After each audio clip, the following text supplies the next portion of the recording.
Hello dear student, this is Pragati. In this video we will study how to represent root 2, root 3, root 4, root 5 on the number line. सगळ्यात पहिले आपण एक number line काढून घेणार आहोत from the inches side अशा प्रकारे आणि याला लेबल करणार आहोत 1 2 3 अशा प्रकारे. तो 1 वर आपल्याला एक 1 युनिटचा परपेंडिक्युलर काढून घ्यायचा आहे. हा आपला परपेंडिक्युलर आहे. हे 1 युनिट आहे आणि परपेंडिक्युलर सुद्धा 1 युनिट आहे. तर जर का हा राईट अँगल ट्रायंगल आहे तर आपण याला पायथागोरस थेरम अप्लाय करू शकतो. हायपोटेनसचा square equal to base square plus perpendicular square. हे आपला हायपोटेनस आहे, हा बेस आहे आणि हा परपेंडिक्युलर आहे. बेस आपण 1 युनिट घेतला, परपेंडिक्युलर आपण 1 युनिट घेतलेला आहे.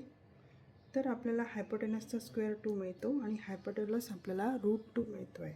म्हणजे ही जी व्हॅल्यू आपल्याला मिळाली, हायपोटेनस जो मिळाला तो आपल्याला रूट 2 भेटला. आता आपल्याला एक आर्क मारून घ्यायचा आहे. हा जो रूट 2चं डिस्टन्स आहे ते आपलं हवेमध्ये आहे, ते आपल्याला नंबर लाईनवर उतरवावं लागेल. त्याच्यासाठी आपण एक आर्क मारून घेणार आहोत. हा आर्क जिथे पण नंबर लाईनला टच होणार तो आपला रूट 2 झाला. आपल्याला माहिती आहे हायपोटेनसचं स्क्वेअर जर का आपण रूट 2 घेतला, रूट 2 हा आपण घेतला तर बेस आपण 1 घेतला होता रूट 1 आणि परपेंडिक्युलर पण आपल्याला 1 याचा स्क्वेअर घेतला होता. जर का आपल्याला रूट 3 पाहिजे आहे तर आपल्याला बेसमध्ये एक नंबर कमी घ्यावा लागेल, रूट 2 घ्यावं लागेल आणि परपेंडिक्युलर 1 ॲज इट इज. जर का रूट 4 आपल्याला पाहिजे असेल तर बेसमध्ये आपल्याला रूट 3 घ्यावं लागेल आणि 1चा square as it is. Root 5साठी आपल्याला पुन्हा एक नंबर कमी करायचा, रूट 4चा स्क्वेअर घ्यावा लागेल आणि बेसमध्ये 1चा स्क्वेअर घ्यावा लागेल. अशा प्रकारे आपल्याला बेसमध्ये एक नंबर कमी लागतो. आता आपण ड्रॉ करून घेऊ.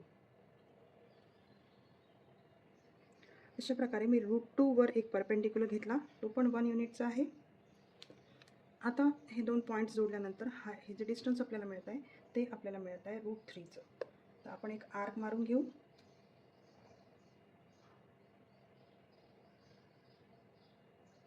हे जे डिस्टन्स भेटलं ते आपल्याला रूट 3चं भेटलेलं आहे. आता रूट 4 काढण्यासाठी रूट 3 वर आपल्याला पुन्हा बेस काढावा लागेल. रूट 3चा बेस घेऊन 1चा एक परपेंडिक्युलर काढावा लागेल. रूट 3 वर 1चा परपेंडिक्युलर काढल्यानंतर हा जो हायपोटेनस आपल्याला मिळतो आहे तो आपल्याला रूट 4चा मिळतो आहे. तर रूट 4ला आपल्याला नंबर लाईनवर घेण्यासाठी एक आर्क मारावा लागेल. अशा प्रकारे आपल्याला हा रूट 4 मिळतो आहे, जो 2 मिळणार आपल्याला रिअल नंबर. तर रूट 5 काढण्यासाठी रूट 4चा बेस घ्यावा लागेल आणि 1चा परपेंडिक्युलर सेम रूट 4 बेस घेऊन एक 1 युनिटचा परपेंडिक्युलर मी इथे काढून घेतला. आता हा जो आपल्याला हायपोटेनस मिळतो आहे तो रूट 5चा आहे, तो आपण नंबर लाईनवर उतरवून घेऊ. अशा प्रकारे हा आपल्याला रूट 5 मिळाला. लक्ष द्या मुलांना, जेव्हा आपण रूट 5 काढायचा आहे तो रूट 4 एक नंबर कमी घ्यायचा, रूट 4 काढायचा असेल तर रूट 3 बेसमध्ये आपल्याला घ्यायचा आहे. परपेंडिक्युलर सगळीकडे आपल्याला 1च लागणार.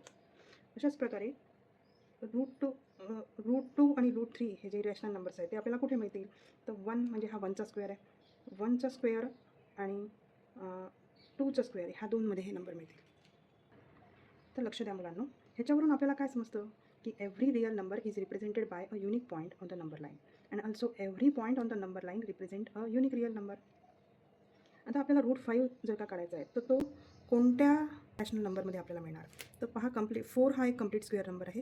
4च्या नंतर रूट 5 येतो आहे म्हणजे तो 2 आणि 3च्या मधात मिळणार. तर अशाच प्रकारे रूट 6, रूट 7, रूट 8 हे दोन नंबर आपल्याला 2 आणि 3च्या मधात मिळतात. आता तुम्ही मला सांगा की रूट 10 हा नंबर